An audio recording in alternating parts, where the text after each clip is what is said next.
qaysi davlatga bormay, birinchi 1 yilda pul jo'nating O'zbekistonga.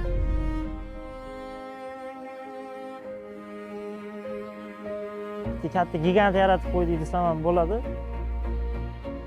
10 millionga yaqin оборотli kompaniya yaratib qo'yganmiz. Sezonning o'zida bir 20-30 ta trak sotdim. Juda ham zo'r pul ko'tardik-da, o'sha payt bir oylik oladigan pulimni bir haftada topib qo'yadigan bo'lib qoldim. Vakansiya shikoyat qilib yashashga hamma sharoit bor Amerikada.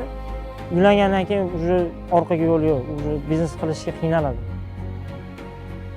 Hozirda 21 yoshman, bo'ydoqman. Elantrani ham oddiy modelini olyapsiz-ku, polniy paketini olmaysizmi deb ko'pchilik aytadi. Zo'r mashina haydaganingiz sizga hech qachon foyda olib kelmaydi. Biz kirgan minusni hisoblaganimizda 100 mingdan oshiq oborotda minusga kirdik.